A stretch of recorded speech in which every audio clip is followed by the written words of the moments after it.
Bom dia! Hoje, 23 de abril de 2021, 8 horas da manhã, estamos aqui com o professor Walter Kopp para mais um café com o imposto de renda. Muito bom dia, professor. Bom dia, Maurício. Bom dia a todos vocês que estão acompanhando. Bom dia ao Fábio, que fica lá nos bastidores, garantindo a qualidade desse nosso evento para todos vocês. Eu queria dar um bom dia especial ao meu amigo Claudinei Tonon, do Sindiconte São Paulo, vice-presidente, grande amigo, e que está conosco, Maurício, já cedinho, falando de imposto de renda. Olha que coisa boa. Exatamente, tem uma pergunta dele aqui, né, registrada, ele já fez outra pergunta, né, também, meu amigo Claudinei Tonon. Vou ver se ele também vai nos pagar um churrasco também, Eu acho que professor. dá para incluir na lista, viu? A lista Dá está para ficando grande, não? Tá ficando, tá ficando. Vamos receber bastante churrasco depois da pandemia, viu? O Sem Claudinei, dúvida. a gente marca também de ele pagar um churrasco. Quero também dar um bom dia aqui para Valéria, para Marlene, pro Claudinei, que nós já falamos aqui, para Janete, né? Janete que está sempre nos prestigiando, para Ana Rentes. Um bom dia a todos vocês. Pessoal, curtem o nosso canal, compartilhe com os colegas. Hoje nós temos muitas perguntas, né? Ficaram sobrando bastante perguntas da semana passada e nós temos muitas perguntas ainda que entraram nessa semana, tá bom? Vamos iniciar então, professor.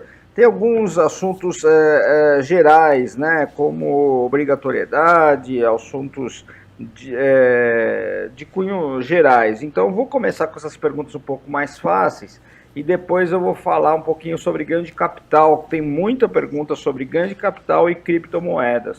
Tudo bem? Manda ver, estamos aqui. Então vamos lá. Tem uma pergunta do meu amigo Valdemir Arnese, da Arnese Contábil. Um cliente brasileiro retornou ao Brasil em 2020. Transferiu o saldo bancário do exterior. Como lançar esse valor? Maravilha, Valdemir. Aí é o famoso caso em que a condição de obrigatoriedade de entrega para esse cliente seu, para esse contribuinte, independentemente de qualquer outra, é exatamente ter retornado à condição de residente no país. E a declaração de retorno à condição de residente no país, ela é exatamente igual a uma declaração de alguém que está declarando pela primeira vez, ou seja, vai envolver os seus rendimentos, normalmente os rendimentos recebidos no período abrangido pela declaração, ou seja, a partir da volta dele, né? Vai receber todas as informações relativas a dívidas de ônus reais e outras informações, sempre com relação ao período a partir do qual ele retornou ao país. Na declaração de bens, o cuidado que tem que ser tomado, a exemplo do que ocorre quando é uma declaração pela primeira vez, é não deixar de preencher os dois campos, ano anterior e ano calendário, para que não gere uma falsa variação patrimonial. Então, ele está trazendo esse valor deve ser informado na declaração de bens e direitos, lá em conta corrente, saldos bancários, tem código próprio. No próprio informe de rendimentos, informar se existia saldo em 31/12 do ano anterior. Se não existia, lembrando que tem que aparecer na declaração a origem, ou seja, a renda relativa a esse rendimento. Mas é importante preencher os dois campos para não gerar variação patrimonial com relação à declaração de bens. Perfeito. O Adilson, ele pergunta, o contribuinte perde a isenção de tributação quando não usa totalmente o valor da venda de um único imóvel residencial na compra de outro imóvel para sua residência? Vamos lá. Aqui nós temos, na verdade, duas isenções um pouco misturadas na pergunta. A primeira, que é a isenção para único imóvel possuído, Lei 7.713 de 88, que dentro da regra de isenção e redução do ganho de capital, cada redução ou isenção por si só basta, ou caso ela não resolva, eu parto para a próxima isenção ou redução até chegar na base de cálculo final do ganho de capital. Melhorando a redação, se você tem um único imóvel, a alienação até 440 mil, essa condição de isenção já é suficiente e não tenho que analisar as demais. Sendo um único imóvel, mas o valor da alienação supera 440, eu não me enquadrei nessa primeira. Aí sim faz sentido o artigo 39 da Lei 11.196, que é aparentemente o objeto da sua pergunta. Então, estou admitindo que esse imóvel foi alienado, é o único imóvel, mas a alienação foi superior a 440, por isso faço uso da isenção prevista no artigo 39 da 11.196. Uso parcialmente o produto da venda para aquisição do imóvel, de um outro imóvel residencial, condição aí exigida pela lei. Eu vou pagar imposto proporcionalmente da parte não utilizada na aquisição de um novo imóvel residencial e o efeito que eu tenho é o benefício foi utilizado. Então significa que, ainda que eu tenha utilizado parcialmente, eu só posso me beneficiar da isenção do artigo 39 da 11.996 daqui a 5 anos. Perfeito. O Valdir Marques da Silva, do escritório contábil Aline, pergunta: até que valor pode ser isento dinheiro na caderneta de poupança? Valdir, não há uma limitação. A natureza do rendimento de poupança é rendimento isento e não tributável, independentemente do valor. A Cassiane Frois pergunta: ganho um bem de herança, sou obrigada a fazer imposto de renda por causa da herança?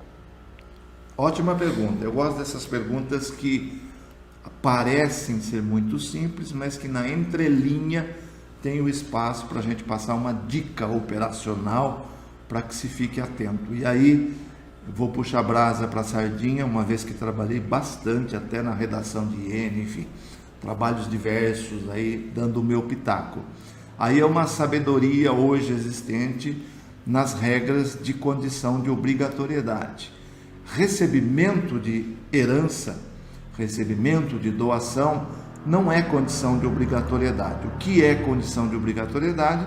Exatamente a contrapartida contábil de um bem recebido por herança ou mesmo uma doação recebida. Ou seja, quando um bem entra no meu patrimônio por sucessão causa-mortes, para que a minha equação patrimonial permaneça equilibrada, eu tenho que lançar uma contrapartida lá na linha 14 da ficha rendimentos isentos e não tributáveis.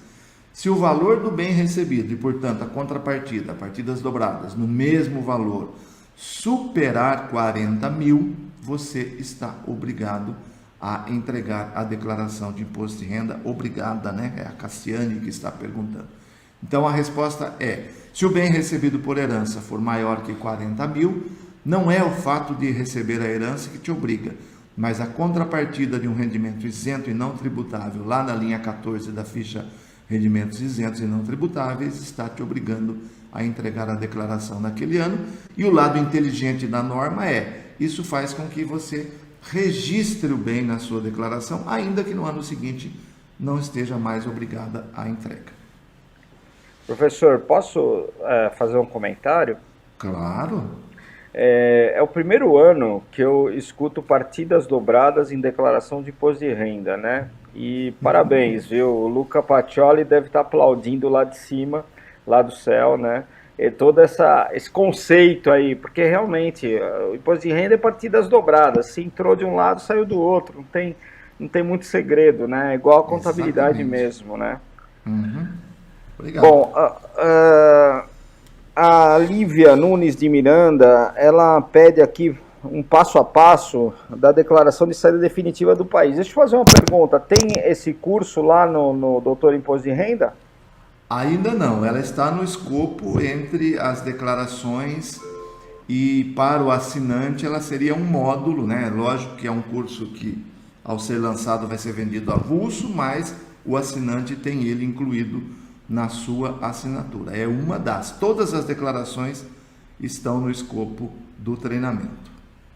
Perfeito. Então, declaração de saída definitiva. Existe uma declaração que é feita até 28 de fevereiro do ano subsequente à saída da pessoa, e depois você tem que informar todas as fontes pagadoras para que essas fontes pagadoras já façam todas as retenções de forma correta, e também os bancos também, porque os bancos têm que encerrar uma determinada conta, abrir outra. Então é um serviço bem complexo, né, que não dá em pouco tempo da gente tratar ele aqui. Perfeito. Eu vou dar uma pincelada rápida, Lívia, que é o seguinte: desde 2010, que todas as declarações, ou as 3 declarações que a pessoa física está obrigada a uma delas apenas em cada exercício, que é ajuste anual, saída definitiva e final de espólio, em 2010 se completou o ciclo onde as 3 passaram a ser entregues com o mesmo aplicativo e forma de entrega. Então ficou com prazo igual, tudo igual. Como consequência, surgiu a comunicação de saída definitiva do país. Comunicação pode ser entregue 10 dias antes da saída, e o contribuinte já sabe que sai com ânimo definitivo, e isso é uma manifestação de vontade dele. Existem casos que o obrigam a se considerar saindo definitivamente, por exemplo, um contrato de trabalho lá no exterior. Isso caracteriza a saída dele como a data da efetiva saída do país. Se ele vai sem ânimo definitivo, primeiro dia do 13º mês de ausência, ele passa por decurso de prazo a ser um não residente, e aí surge a obrigação de entregar. Desde 2010, essa obrigação é no formato ano calendário exercício, ou seja, a saída ou o adimplemento da condição de não residente se deu em 2020, ele está obrigado à entrega agora, em 2021, da sua declaração de saída definitiva do país. E desde 10 dias antes da saída, ele está obrigado, embora não haja multa para essa obrigação, a fazer a comunicação de saída definitiva. Conforme o Maurício já adiantou, a finalidade da comunicação é cobrir esse espaço de tempo que vai da saída até a entrega da declaração e avisar suas fontes pagadoras, todas elas, para tratá-lo como não residente a partir desse momento. A regulamentação com relação a isso está na Instrução Normativa 208 e artigo 3º, parágrafo 2º, aliás, parágrafo 3º do artigo 2º da Instrução Normativa 208. É obrigatória, a situação de não residente não é opcional, embora tem sites aí dizendo isso não tem correspondência na norma, e é uma declaração muito parecida com a declaração de ajuste anual em termos de preenchimento. A entrega da declaração da saída ao titular e a todos os dependentes que ele colocar na declaração. Diferença básica para a declaração de ajuste é que é uma declaração que proporcionaliza a tabela, enquanto que a de ajuste anual sempre carrega uma tabela de 12 meses, a de saída definitiva e a de final de espólio carrega proporcionalmente os meses envolvidos na situação. Perfeito. A Manuele, ela pergunta sobre despesas dedutíveis. Vamos falar um pouquinho sobre despesas dedutíveis. Bacana. Cursos profissionalizantes podem ser declarados? Cartão de crédito do marido que pagou o curso para a esposa. Legal. Manuele, a primeira questão a se considerar aqui, despesa de instrução, que é um valor bem baixo, inclusive, se você considerar um curso regular, só cobre os cursos autorizados, regulamentados pelo Ministério da Educação. Isso independe da fase, vai do jardim de infância ao pós-doutorado, mas tem que ser curso regular, curso regulamentado. Cursos vagos, esses cursos que não precisam de autorização para serem realizados e oferecidos, não são dedutíveis. Então, esses cursos profissionalizantes que não sejam um curso técnico, ou regular, autorizado pelo MEC, não é dedutível. Pelo que eu entendi da sua pergunta, é um curso vago, um curso livre, como a nomenclatura jurídica chama, e, portanto, ele não é dedutível. E os sistemas da Receita, inclusive, detectam isso, em alguns casos, conforme o CNPJ da empresa esteja corretamente enquadrado no momento da entrega, inclusive, porque ele verifica o Código Nacional de Atividade Econômica se é compatível com a dedução que foi utilizada. Ok. Bom, o Paulo Afonso Sá, do escritório contábil Diamantinense, pergunta: uma contribuinte fez uma cirurgia e, entre outras despesas, tem um recibo pago a uma instrumentadora cirúrgica no CPF dela. Esse recibo pode ser deduzido das despesas médicas? Paulo Afonso, infelizmente não. A norma geral diz o seguinte: com relação a despesas médicas, depois dê uma olhada na pergunta 347 do perguntão, lá você tem um maior detalhamento, mas entendendo a regra geral é o seguinte: qualquer profissional que participe de um procedimento médico, para que seja dedutível, essa despesa tem que estar na nota fiscal do estabelecimento hospitalar. Um recibo pago diretamente à pessoa física impede a dedução dessa despesa. Somente é dedutível despesa constante da nota fiscal hospitalar, independente da denominação do profissional que auxiliou o procedimento. Perfeito. Na semana passada, a Marlene Romano perguntou: plano de saúde efetuado com CNPJ de produtor rural, pessoa física, pode abater na declaração de imposto de renda pessoa física? Ah, tá. Eu tenho a impressão que nós passamos, en passant, como diria o francês, por essa pergunta. Veja, a questão do CNPJ do produtor rural é um pouco polêmica. Na verdade, esse CNPJ não tem personalidade jurídica. A inscrição ocorre para atender à legislação estadual, não é inclusive a legislação da Receita, não é a legislação federal. Se o plano de saúde aceitou isso, eu entendo que, como a informação na declaração não será o CNPJ, será o CNPJ da empresa de saúde, perfeito? Aí é uma questão de aceitação da empresa que fornece o serviço. Na hora de você informar lá em pagamentos efetuados, você informa o pagamento da empresa que prestou o serviço de saúde. Uma Unimed, uma Amil, enfim, empresas que vendem plano de saúde, e é isso que a Receita vai cruzar, e lógico, com a DEMED informada por essa prestadora de serviço de saúde. Agora, fundamental, condição para que seja aceito: o ônus tem que ser do declarante, ou seja, ele tem que provar que foi ele que pagou, ainda que foi contratado em nome da empresa, que nesse caso, na minha visão, não tem sequer personalidade jurídica, mas foi contratado em nome desse CNPJ, poderia ser um CNPJ de uma outra empresa do contribuinte. O CNPJ é o contratante, é preciso comprovar o pagamento, o ônus, por parte do declarante e seus dependentes. Perfeito. Tem uma outra pergunta também da Marlene, da semana passada, que ela pergunta: recibo de dentista que consta que o esposo pagou, mas o serviço foi realizado na esposa, e eles declaram separadamente. Qual dos dois pode abater o imposto de renda? Boa pergunta, eu gosto dessas perguntas também.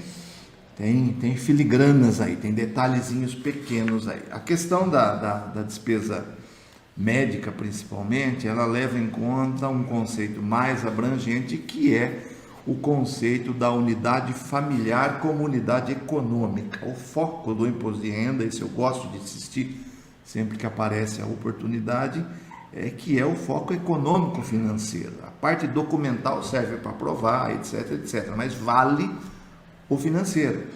Então, quando você tem dentro da família uma pessoa pagando, seja o marido, seja a mulher, e os beneficiários todos utilizando o serviço, a declaração dessas despesas tem que ser feita da seguinte forma: somente pode declarar a despesa própria ou de um dependente constante na declaração. Então, se a esposa é dependente, o marido vai declarar dele e declara da esposa. A esposa não é dependente. Foi o marido que pagou, o recibo saiu como responsável financeiro, ele como tomadora do serviço, ela. Ela pode levar a sua despesa para a declaração quando ela declara em separado. Isso vale para qualquer beneficiário integrante da unidade familiar. Quando o integrante da unidade familiar não precisa comprovar que reembolsou o responsável financeiro. Se não é integrante da unidade familiar, pode sim, deve comprovar que reembolsou. Tem um exemplo clássico. O plano de saúde permite agregados. Vamos admitir que uma família coloca a sua empregada doméstica no plano. Essa empregada, para ter direito à dedução, ela tem que provar que ela reembolsou o patrão. Se ela não provar, ela não teve o custo e não tem a dedução. Já dentro da família, não. Basta declarar, cada um declara o seu. Sendo dependente, pode ser informado. Não sendo dependente, o titular não informa, mas aquele dependente informa na dele, se entregar em separado. Perfeito.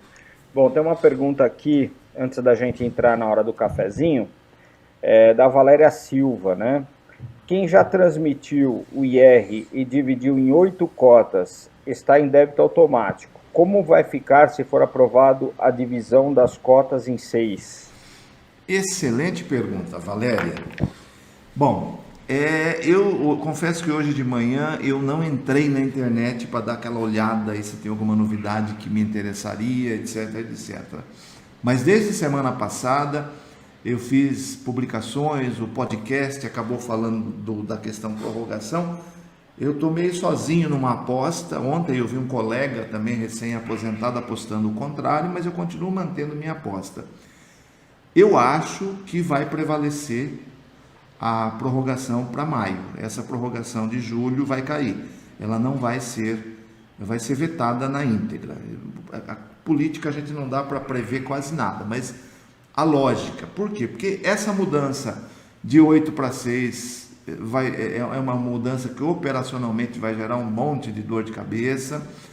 Essa prorrogação de 90 dias do fluxo de pagamentos do IR é muito grande para a atual situação de caixa do governo, então tem um argumento forte.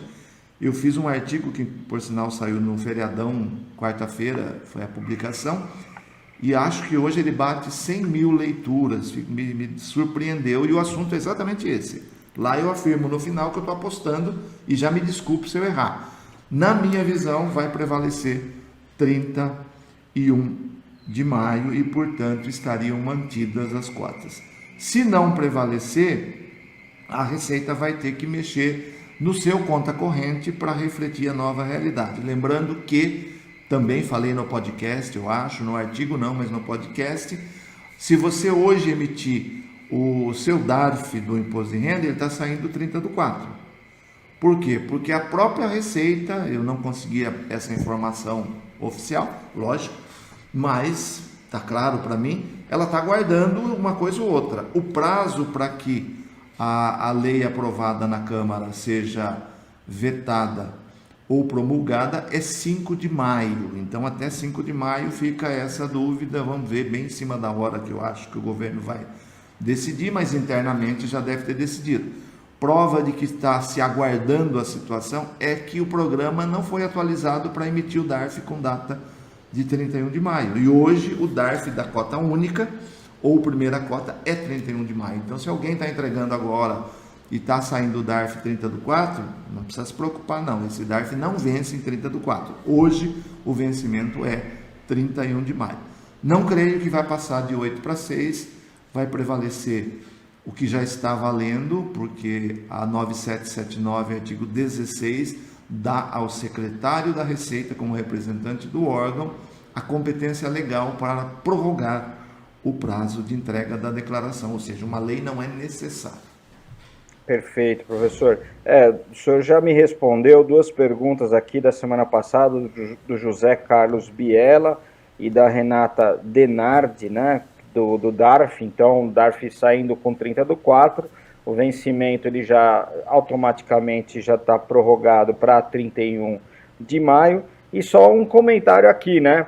Manda quem pode, obedece quem tem juízo. Nesse caso, manda a Receita Federal, obedece o governo, até porque a Receita cuida do caixa do governo, né? Então, ou seja, o Bolsonaro não vai mexer com a Receita Federal, né?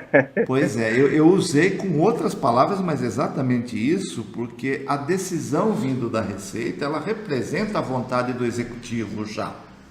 Quando se decidiu prorrogar, eu não tenho dúvida que foi algo conversado, até em nível de presidente da República mesmo, para se tomar essa decisão, para que o contribuinte não ficasse naquela angústia esperando a decisão, né, e sem saber o que ia acontecer ainda na Câmara. O que aconteceu em termos de tempo é que no dia 12 saiu a prorrogação feita administrativamente pela Receita, no dia 14 o projeto de lei andou para sanção ou veto do presidente. Então ficou uma situação aí, e eu acho que é por isso que o meu artigo está bombando. Hoje deve completar 100 mil leituras e ele saiu só quarta-feira, 2 da tarde, não deu 48 horas ainda. Todo mundo está interessado no assunto, Maurício. Sim, é um assunto bem complexo, né? E que precisa de... Mas assim, a gente percebe que o poder legislativo ele está um pouquinho afastado realmente da sociedade, né? Porque assim, eu vejo pelos clientes do Conferir, né? A grande maioria já está fazendo as declarações, a grande maioria preferem que seja feito até 30 do 4, até porque isso gera uma receita extra para os escritórios contábeis. Óbvio que a pandemia é um fator super relevante e eu acredito que 31 de maio seja um prazo bom para que todo mundo possa se adequar. Eu acho que a Receita manteve aí o bom senso. Bom, professor, vamos para a nossa hora do cafezinho quente, aquele café que acabou de sair ali da chaleira, do fogo, sai aquele aroma delicioso. Fala um pouquinho para nós sobre os cursos aí do professor, do Dr. IR. Legal, Maurício. Nós continuamos com o nosso treinamento Declaração Erro Zero. O Fábio, muito rápido no gatilho, já colocou a tela. Lá, além dos conteúdos que são dinâmicos e abrangem todos os assuntos, a gente está sempre criando alguma coisa nova. Essas questões que a gente discute aqui, a gente leva lá para dentro da plataforma e abrange todas as declarações entregues pela pessoa física e outros assuntos também, com compromisso mensal. E o mais importante, na minha visão, claro, além que o conteúdo, lógico, é um conteúdo confiável, um conteúdo com 30 anos de experiência para chegar naquilo que a gente passa lá nas aulas, no material de apoio, etc. Mas é a consultoria simplificada, Maurício, onde o assinante ele tem suas dúvidas respondidas de forma ilimitada em termos de quantidade, e a resposta ela não tem qualquer custo, ela está incluída na sua assinatura mensal.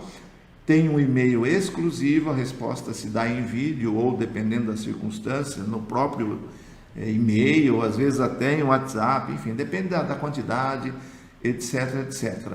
Qualquer dúvida que não demande estudo de caso ou análise de documentos, que aí seria uma consultoria completa com resposta por escrito, ela atende a todos os assinantes nesse sentido. E eu queria aproveitar, eu estava até escrevendo aqui enquanto isso, que a gente está iniciando um trabalho para fazer o nosso canal, porque lá também eu quero oferecer algum serviço amplo para o público em geral, e para isso precisamos ter uma quantidade de inscritos no YouTube. Eu vou digitar aqui e vou falando, aí o Fábio já replica para mim. Esse é o nosso YouTube, Fábio, está no chat privado.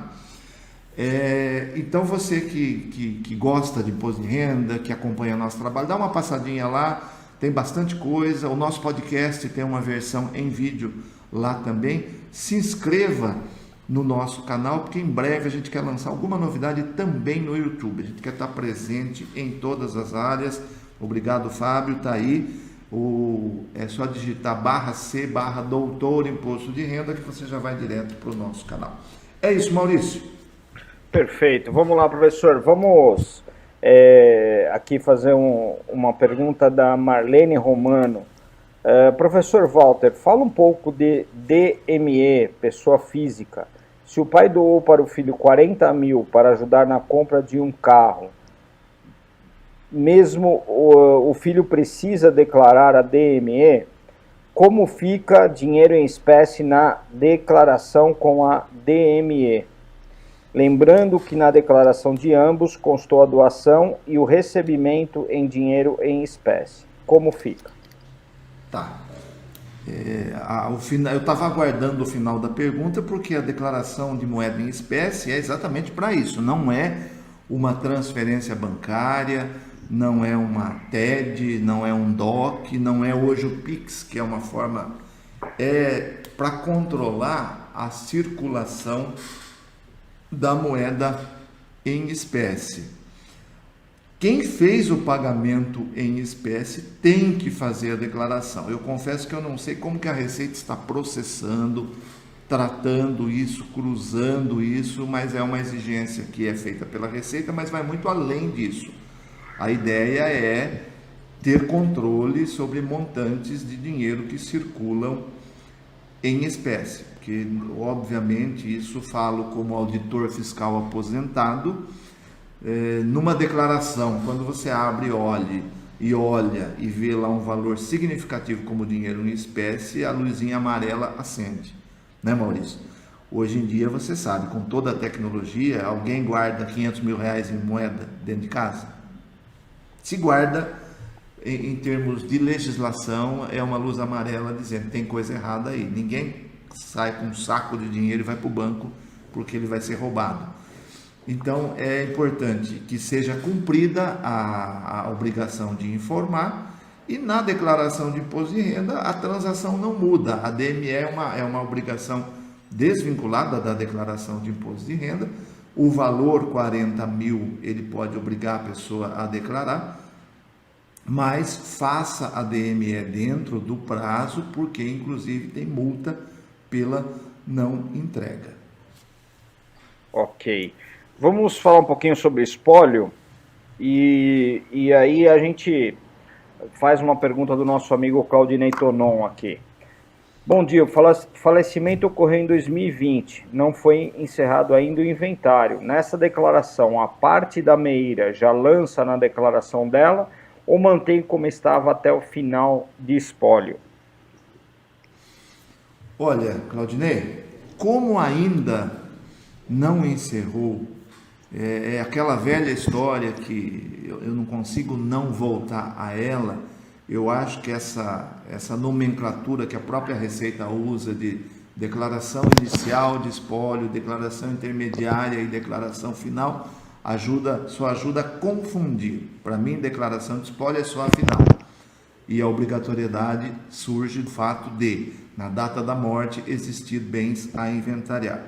Então, essa declaração de agora é simplesmente uma declaração de ajuste anual de um contribuinte falecido. Portanto, a natureza dele passa a ser 81 e ela basta por si. Então, você colocou natureza 81, você não tem que informar a ocupação. E ela é exatamente igual à declaração anterior. Portanto, não há necessidade ainda de fazer qualquer modificação em termos da meação ou qualquer outra situação patrimonial. Eu acho mais coerente deixar isso somente para a declaração final de espólio. Lembrando que a declaração do contribuinte falecido, ou seja, o que a Receita chama de inicial de espólio, é uma declaração de ajuste, portanto, pode continuar tendo dependente da mesma forma que antes. Perfeito. Tem uma outra pergunta aqui do Claudinei, que é: falecimento em 2020, inventário finalizado em 25/2/2021. O programa não está aceitando a declaração final de espólio. Pelo que entendi, se inventário encerrar até 28 de fevereiro, deve já ser entregue como final de espólio. Vamos lá. É a regra de prazo de entrega da declaração final de espólio. Com o advento da 10.406 de 2002, que é o nosso Código Civil, nós passamos a ter também a possibilidade do encerramento de uma sucessão causa-mortes através de uma escritura pública de inventário. Quando isso ocorre, desaparece esse problema. Pelo que eu estou vendo, a pergunta do Claudinei diz respeito a uma situação que foi feita em juízo. Portanto, existe uma sentença de 2020, né? Não, faleceu em 2020. Inventário finalizado em 25/2. Claudinei, esse caso aqui, tranquilo, não é final de espólio mesmo, porque essa finalização foi em 25/2 de 2021, ou seja, ano calendário 2021, a declaração final de espólio será entregue em abril, até abril, né, não havendo prorrogação, de 2022. Por quê?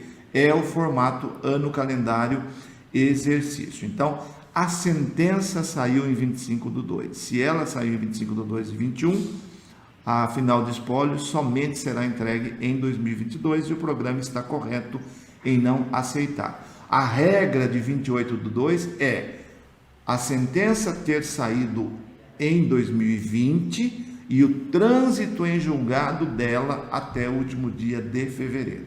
Não é o caso. A própria sentença saiu em fevereiro, portanto, final de espólio em 2022.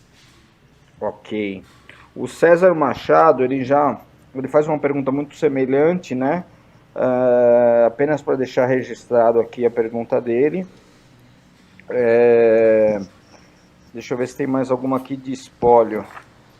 De espólio, acredito que nós acabamos. Vamos fazer uma pergunta. Deixa eu só, aqui. Maurício, claro, só para acrescentar uma questão nessa pergunta do Claudinei, é que esse efeito de vencimento do prazo de entrega da final de espólio também tem um efeito tributário em termos de recolhimento de tributo.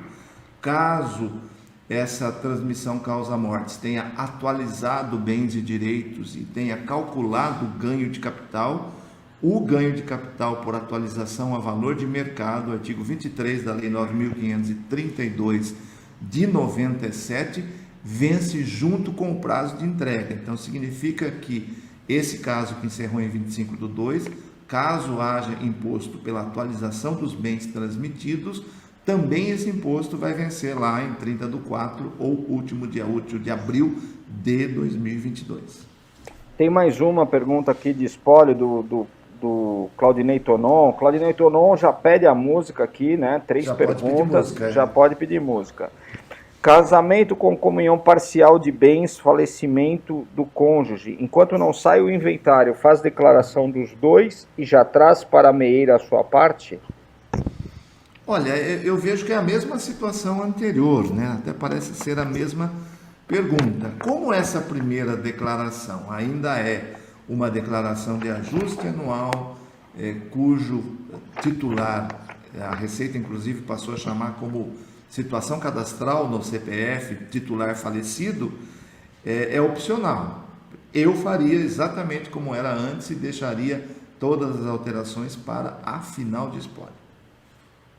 A Janete traz uma pergunta aqui um pouco diferente.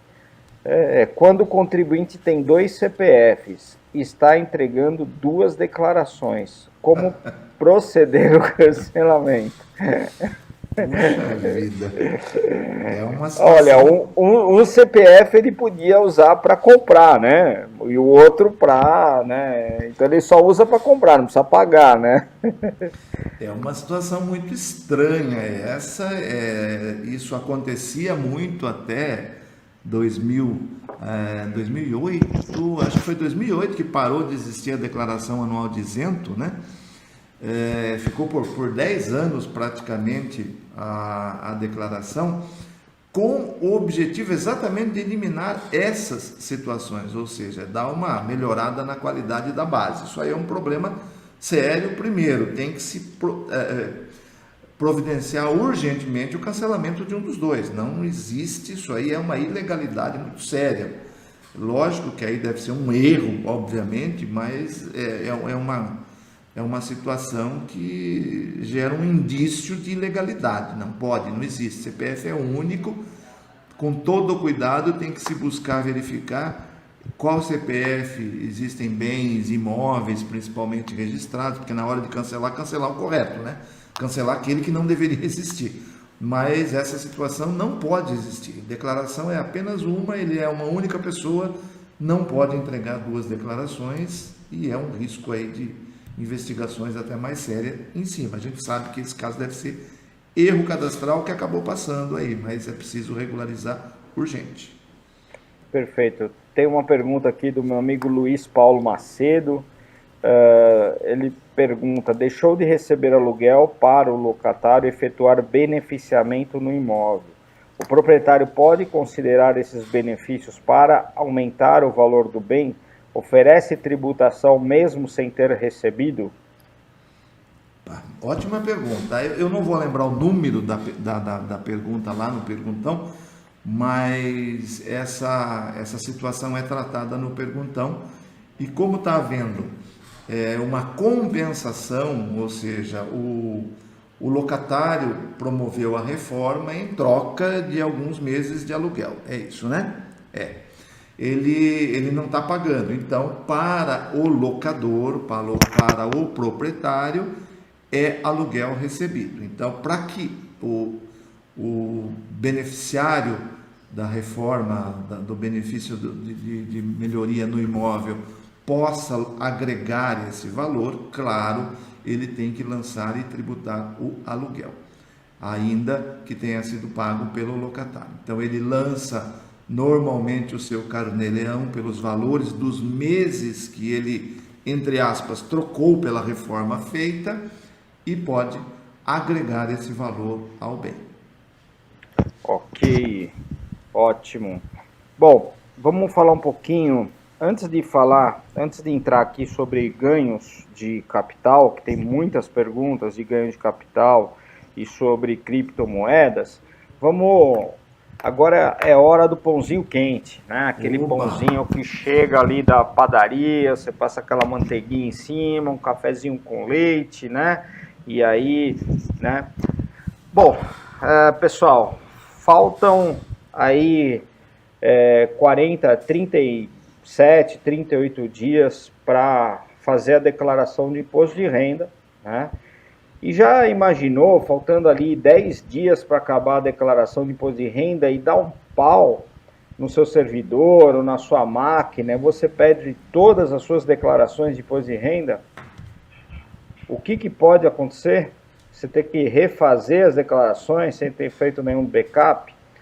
Então, pensando nisso, o Conferir tem disponibilizado para os seus clientes o backup Conferir, onde você deixa salvo todas as suas declarações de imposto de renda de forma automática lá no Conferir, e caso haja qualquer problema com o seu parque tecnológico, você pode acessar esses arquivos e em 1 hora no máximo você está trabalhando novamente. O valor é muito barato, custa R$100 por ano, né? Então é menos que uma pizza, mas é uma segurança que você vai ter. E dia 25 agora é o dia do contabilista, né? Então quero cumprimentar aqui todos os contabilistas por esta data, uma profissão cada vez mais útil, né? Aqui no Brasil e em todos os lugares do mundo. E para parabenizar esses profissionais, nós concederemos 10% de desconto na contratação do backup, tá bom? Então, isso até segunda-feira, tá? Essa promoção se encerra na segunda-feira. É só mandar um e-mail para Backup Conferir, só se inscrever aqui, e aí você vai ter esses 10% de desconto. Não percam, é uma boa segurança, tá bom? Vamos lá, professor, vamos falar um pouquinho sobre ganho de capital. Nós temos uma pergunta aqui do Paulo Coutinho, do Grupo Concorde. Ele pergunta: bom dia, onde deve constar na declaração o pagamento do imposto ganho de capital, código 4.600? O mesmo foi recolhido com multijuros em março de 2021. Juros recebidos sobre empréstimo, aí é outra pergunta. Mas vamos só nessa primeira pergunta aqui. Vamos lá. O ganho de capital, quando se trata de um ganho de capital tributável, ele deve vir do preenchimento do demonstrativo que a Receita disponibiliza para isso, que é o GCAP, referente ao ano da ocorrência do fato gerador, se é à vista, né?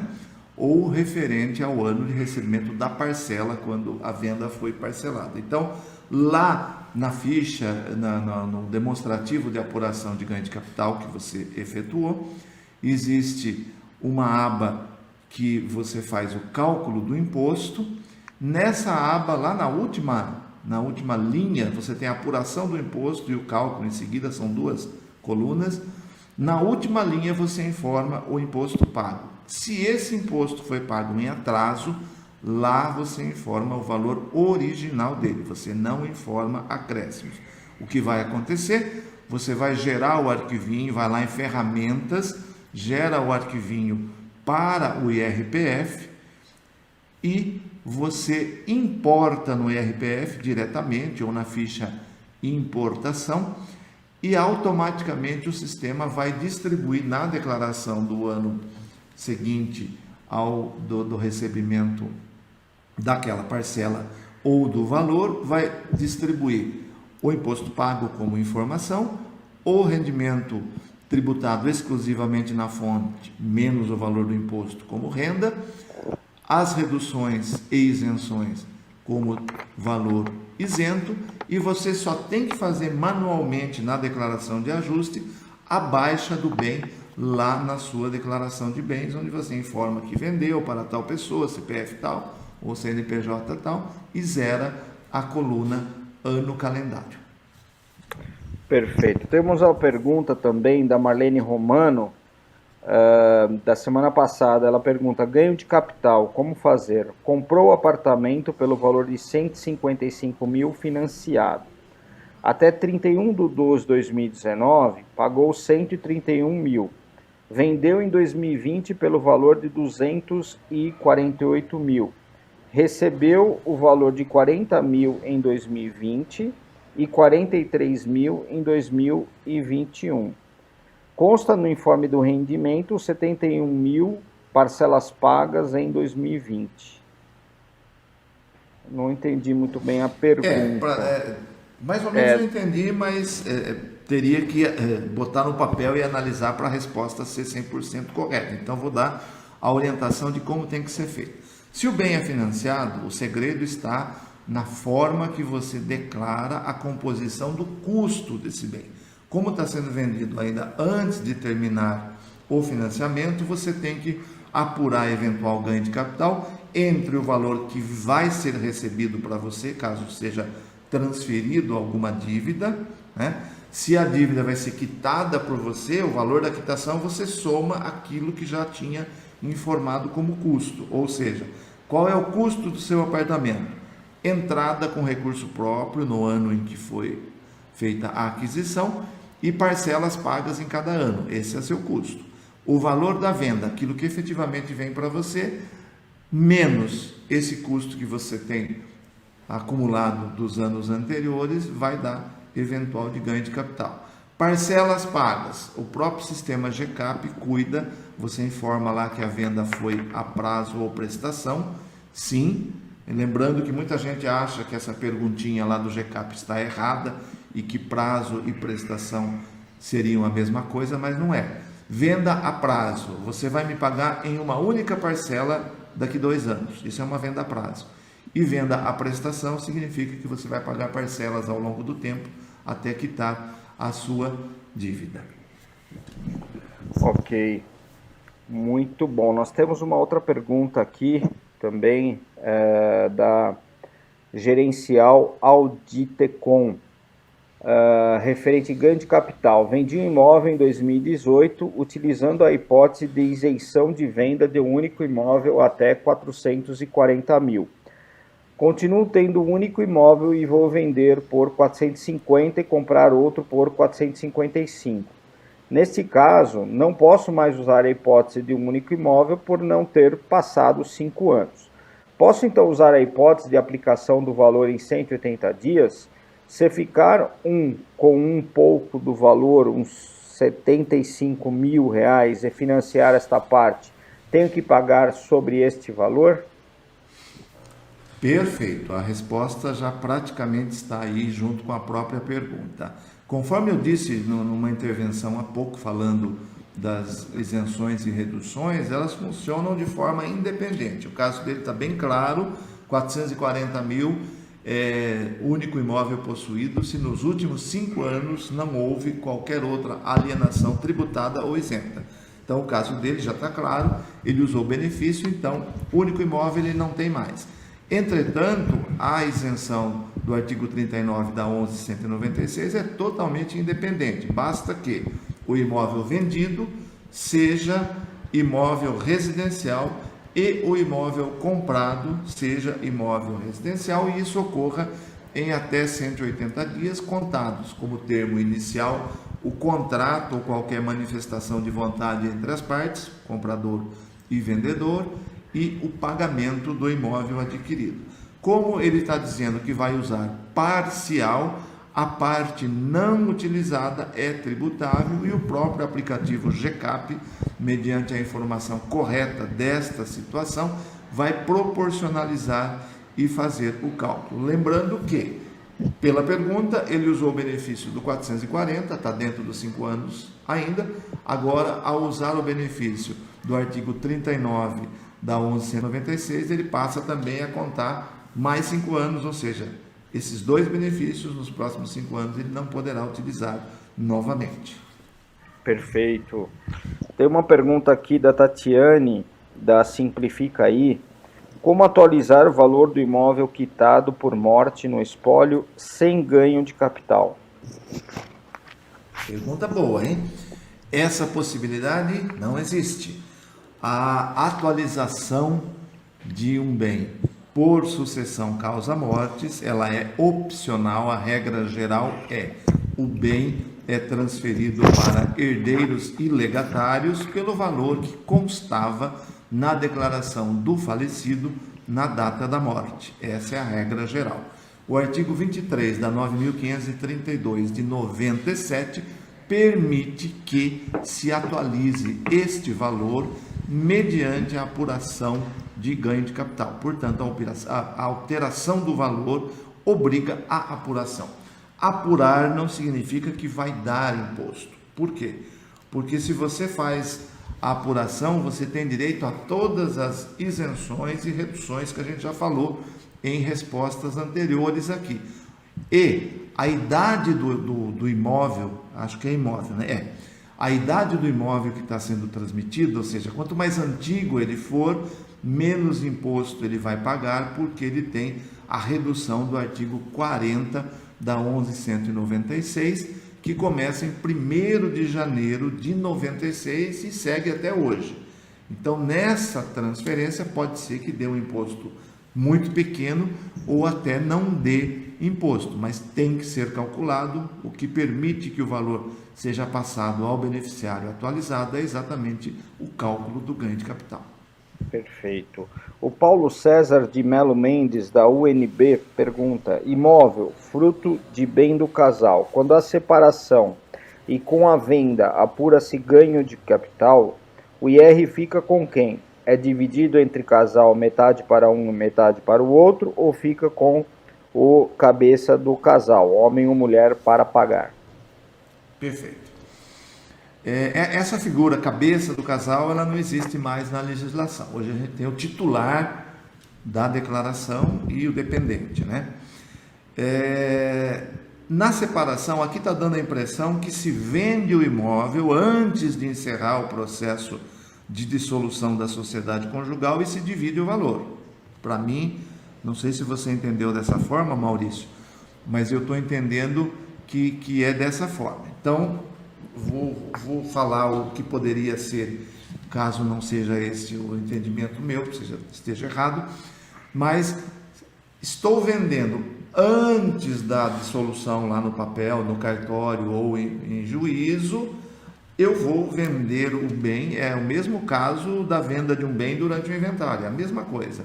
Eu ainda estou vendendo com a situação que o imóvel possuía. Ou seja, o imóvel está no nome dos dois, eu posso sim tributar no nome dos dois. Entretanto, tem um titular, tal e sua esposa, ou sua esposa e esse é o marido. Posso tributar também integralmente no nome daquele que é o primeiro titular lá na escritura. Isso se a venda está acontecendo e o que vai ser dividido é o produto da venda, o dinheiro para cada uma das partes. Se eu estou transferindo o bem como parte desse acordo de dissolução da sociedade conjugal, aí o ganho de capital será apurado, o contribuinte será aquele que vai receber o bem. Então, são as duas hipóteses. Se a venda está acontecendo antes, sigo a situação cadastral de propriedade do bem. Se eu estou transmitindo o bem, a tributação se dá em nome de quem fica com o bem na sociedade, na dissolução da sociedade conjugal. Perfeito. Eu tenho uma pergunta aqui do Valdemir Arnese, da semana passada. O contribuinte vendeu um terreno, utilizou o valor para bater parte do financiamento existente com a Caixa. Como calcular o ganho de capital? Ótima pergunta para dizer que não há qualquer benefício, precisamos tomar cuidado. O artigo 39 da 11.196 fala em imóvel residencial. Como se trata de isenção, obrigatoriamente tem que seguir o artigo 111 do CTN, do Código Tributário Nacional, ou seja, interpretação gramatical ou literal. Eu não posso estender ou restringir a tributação. Terreno não é imóvel residencial, portanto, a venda do terreno é integralmente tributada conforme as regras que eu falei há pouco, fazendo jus às isenções e reduções conforme seja o caso, mas não há o benefício da isenção para essa operação. Perfeito. Vamos falar um pouquinho sobre criptomoedas, professor? Vamos lá. Então tá bom. O Volmar, da Contabilidade Escalco, pergunta: sei que nos bens tenho que informar e tem código específico. Também sei que em caso de alienar, vender, forma de apuração, será através de ganho capital. Não consegui ainda pesquisar a respeito, mas parece que em alguns casos elas são remuneradas. O detentor recebe um valor por mês em dinheiro. Isto procede? Como seria tratado este rendimento e de que forma na declaração? Olha, a minha situação é parecida. Eu também não me deparei com nenhuma situação real em que um criptoativo gere o que lá na renda variável nós chamamos de proventos, ou seja, um rendimento parecido com juros sobre capital próprio, parecido com dividendos, só parecido, hein? Não estou afirmando que seja isso. É só para a gente entender. Se isso existir, eu também desconheço, mas se isso existir, a tributação não será ganho de capital, será por carnê-leão o rendimento do exterior. Não tem outra forma de tributar com base no mês do efetivo recebimento, com aquelas regras que nós temos lá no perguntão para conversão em termos de moeda. Perfeito. Maurício, acho que daqui a pouquinho a gente estará caminhando para os finalmente. Eu quero falar daquela situação de tributação de resgate de previdência privada, assim que der uma brecha aí a gente fala. Fique à vontade, professor. Quiser falar agora, claro, tá. Fique à vontade. O pessoal tem ficado até o final, né? Eu não vejo aqui na minha tela, espero que estejam aí. A semana passada, acho, houve um questionamento sobre tributação de resgate de previdência privada para portador de moléstia grave. Eu me lembrava ali no ato, falei, vou pesquisar para trazer os atos, que passou a ser acatado pela Receita essa situação. E hoje fiz uma pesquisa, cedinho, já antes de me posicionar aqui para falar com vocês, e trago, inclusive, atos, se alguém quiser procurar na internet, buscar. Nós, de fato, estamos com também o resgate de previdência privada por portador de moléstia grave sendo tratado como isento. A questão do recebimento mensal com cara de aposentadoria já estava pacificado, ou seja, da mesma forma que a previdência oficial, se eu tenho uma previdência privada, portador de moléstia grave é isento. O que não estava pacificado era o resgate das contribuições.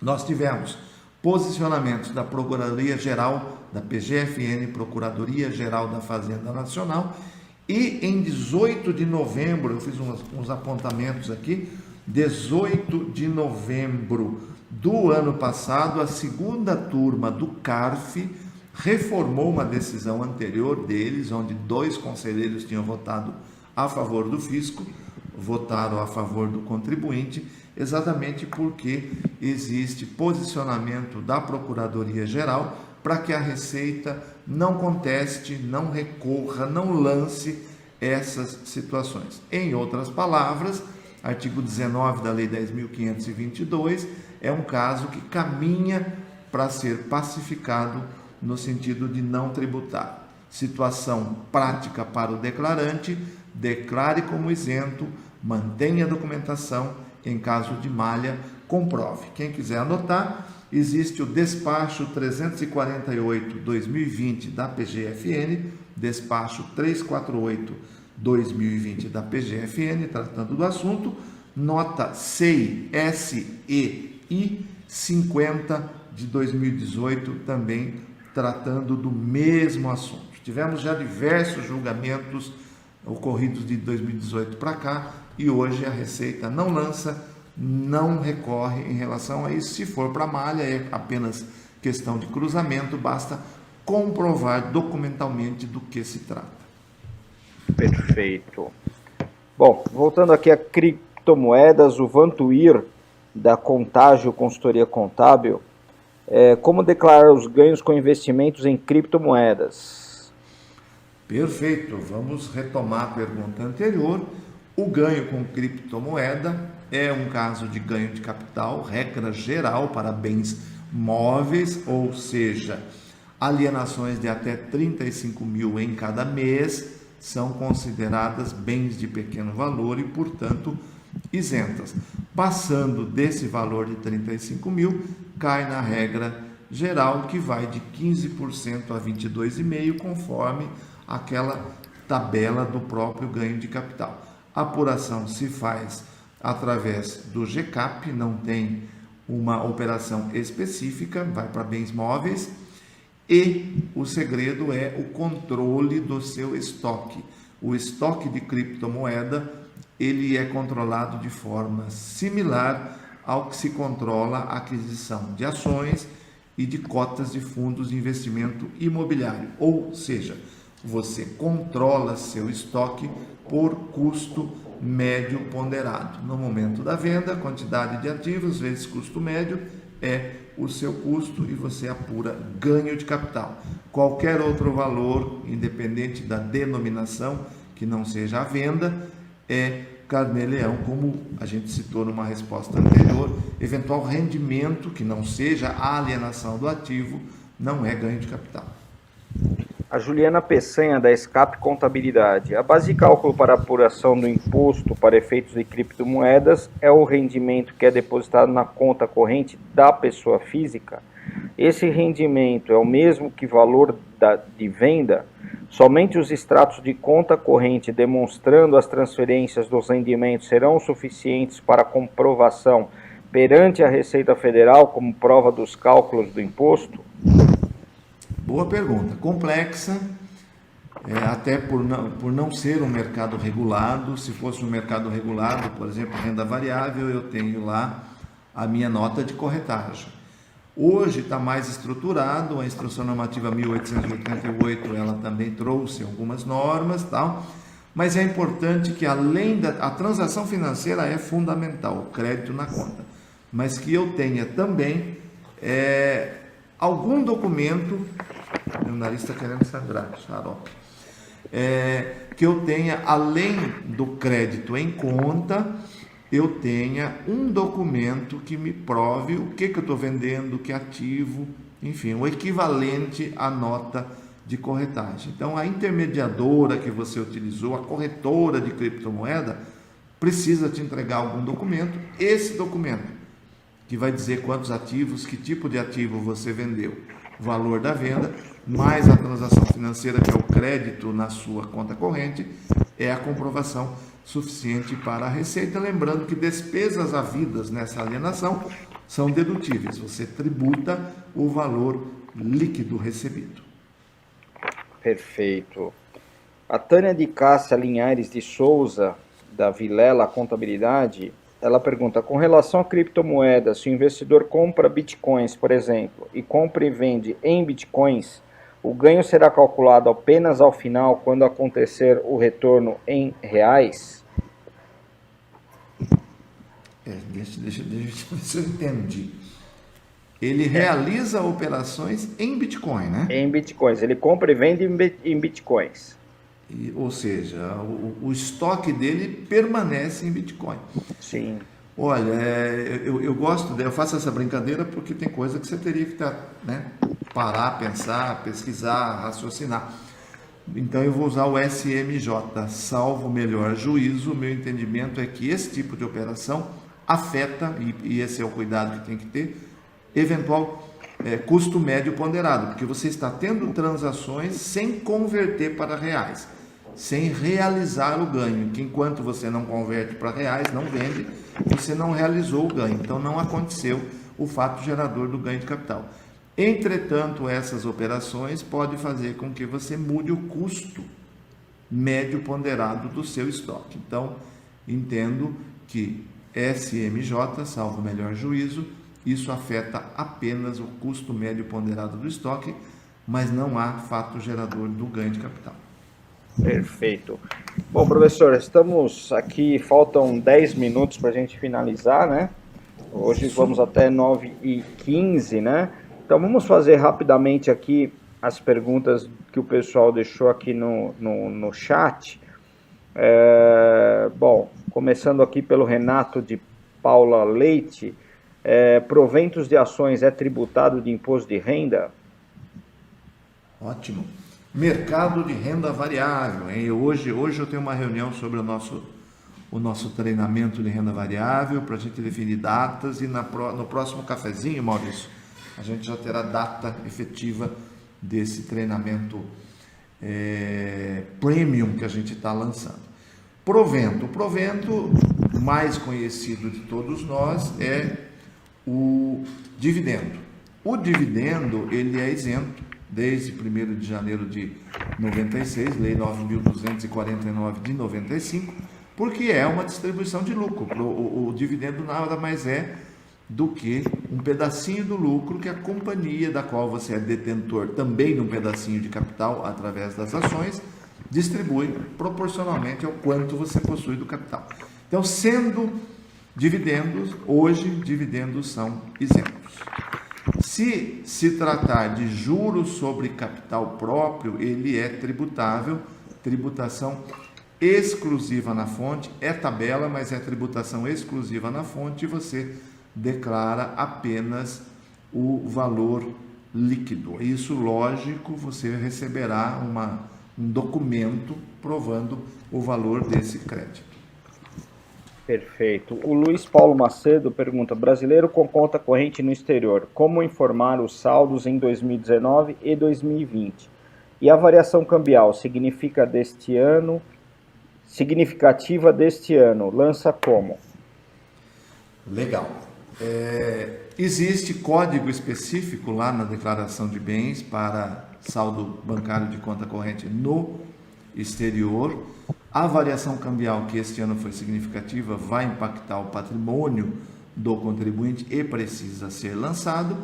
Em se tratando de conta corrente não remunerada, o ganho de capital, a variação cambial é isenta. A variação cambial não está sujeita a ganho de capital se a sua conta lá no exterior não é remunerada. Se a sua conta for remunerada, vai ser preciso analisar a situação. Se o valor remunerado foi originário em moeda estrangeira, também a variação cambial é isenta. Se o valor originário foi em real, é tributado por ganho de capital. Se a conta não é remunerada, a variação cambial deve ser lançada na linha 26 como rendimento isento e não tributável na ficha de rendimentos isentos e não tributáveis. Essa normatização está na instrução 118, instrução normativa 118 de 2000, tem alguma coisa na 1585, que acho que é de 2015, no perguntão, salvo minha memória esteja me traindo, perguntas de 601 a 605. Perfeito. Marcelo Faz, ele pergunta, com respeito à apuração de renda variável de ações no exterior, devemos seguir as mesmas regras do Brasil? Pergunto isto também com relação ao limite de isenção mensal de R$20 mil. Marcelo, ações, se eu estou transacionando essas ações na Bolsa Brasileira, o tratamento é de renda variável, é de ações. Quando eu estou operando diretamente lá fora, é ganho de capital, segue a regra de ganho de capital, e o bens de pequeno valor é 35 mil e não 20. 20 é só para ações. Se eu estou usando uma BDR, que é uma forma de transacionar ações estrangeiras aqui no Brasil, tem uma resolução do Conselho Monetário Nacional, salvo engano, número 3 de outubro de 2020, que estendeu essa possibilidade para o aplicador não profissional de mercado. Antes era possível fazer isso diretamente na Bolsa Brasileira, comprando ações lá fora, sem mandar o dinheiro para lá, a transação era intermediada pela B3, para acima de R$1 milhão. A partir desde outubro de 2020, qualquer investidor, lógico que tem valores mínimos, mas um investidor bem menor pode operar. Se ele opera via B3, ele está operando ações, BDRs ou qualquer outra forma e segue a regra de renda variável. Se ele opera diretamente lá fora, o tratamento é ganho de capital, a isenção é 35 mil de alienação em cada mês. Perfeito. A Janete Marques pergunta, até onde o aplicativo da declaração ainda estava até ontem, o aplicativo da declaração ainda estava com vencimento em 30/4. Tem previsão para quando será atualizado? Posso responder, professor? Pode. Então, você utilizou uma expressão SMJ, né? Eu utilizo a expressão SDS, que significa só Deus sabe, tá? Então, não mais abrangente. A sua é mais abrangente. Não tem previsão ainda, Janete. Vamos ver os próximos capítulos. Exatamente. O Brasil não é para amadores. Não, é difícil. Eu usei exatamente isso na última linha do meu artigo que está bombando na internet esta semana, cenas dos próximos capítulos. É exatamente isso. Eu vejo que a Receita está com algum problema orçamentário, óbvio, e isso tem custo. Cada versão que faz, o Serpo é uma empresa, tem que ser remunerado. E estão aguardando para não ter que fazer uma para 31/5 e correr o risco de ter que fazer outra para 31/7. Na minha visão, é exatamente isso que está acontecendo, Maurício. Não há uma definição, não há alguém bancando dizendo não vamos aprovar a lei, ou seja, a lei vai ser vetada integralmente, não se fechou isso. Então a Receita está esperando para não ter que fazer uma versão para trocar para 31/5 e dali a alguns dias fazer outra para 31/7. Ela está aguardando para fazer uma só e economizar recursos públicos, o que é uma atitude louvável. Tá, e a Neide pergunta, onde foi publicado o artigo, esse artigo que o senhor citou? Puxa vida, vou pedir ajuda do Fábio, deixa eu ver se eu consigo. Isso, coloca no chat. Nossa, e o ficou Fábio muito coloca grande, aqui. Tá grande, acho que não vai aparecer inteiro. Fábio, vê se cabe. Se couber, é só clicar nesse. E também não dá para clicar, né? Mas entra em portal contábeis.com.br. Eu colei aqui, não sei se o Fábio vai conseguir, porque o endereço está gigante. Parece que tem outro caminho também, que o pessoal que cuida da minha comunicação sabe, eu não sei. Mas se você entrar em contábeis.com.br, rodar, mais ou menos lá no meio da tela, você tem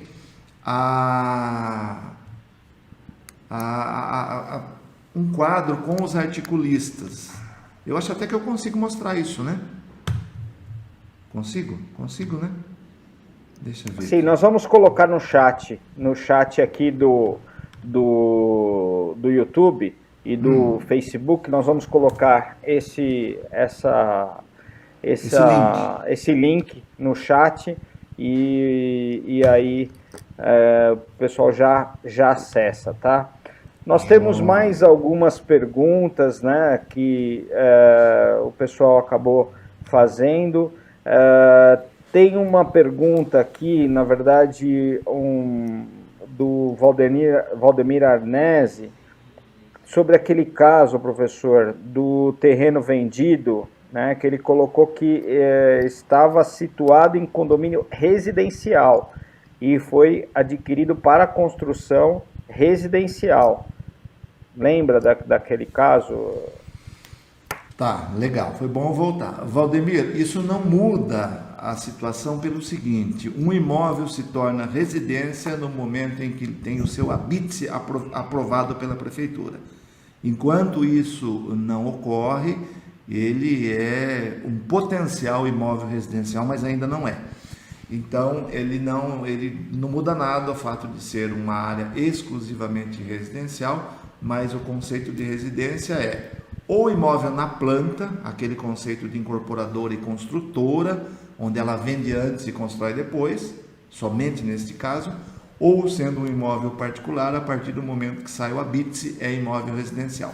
Enquanto não sair o habite, é um terreno. Independentemente, lógico que na justiça dá para brigar por isso, que tem casos que a planta é aprovada, eu conheço o município, por sinal é o meu original, onde deu entrada, ele já lança o IPTU. Aí dá para brigar na justiça, mas justiça há riscos de não se vencer a batalha, ou seja, o correto é residencial a partir do habite devidamente aprovado pela prefeitura.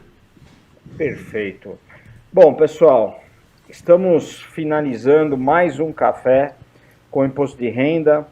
É o 8º café com imposto de renda, né? Próximo café dia 30 de abril, que seria o último dia da declaração de imposto de renda. Ainda vamos conversar se vamos prorrogar aí o prazo para o mês de maio dos nossos cafés, né? Se o professor Walter aceitar, já está aqui o convite feito para ele. E aguardamos vocês na próxima semana. Enviem as suas dúvidas para esse link, né, para que a gente possa tirar todas as dúvidas. Todas essas dúvidas que ficaram aqui no chat, nós faremos na próxima semana, tá? Muito obrigado a todos. Professor, muito obrigado, né, por mais um dia, pelo 8º café, e um ótimo final de semana. Obrigado, Maurício, um obrigado todo especial a você que ficou conosco durante essa 1h e pouquinho que estivemos aqui falando de imposto de renda, e mais uma vez obrigado ao Fábio que ficou lá no controle técnico e está permitindo que a gente faça um evento com qualidade para vocês. Maurício, da minha parte já está garantido, só espero que não seja 31 de julho, que eu também não gostaria que fosse. Mas para 31 de maio, sem dúvida nenhuma, já está renovado o contrato. Um abraço. Tá bom, então até 31 de maio teremos café com imposto de renda, tá bom? Perfeitamente. Muito obrigado, professor. Um grande abraço a todos e até mais. Até mais. Tchau, tchau.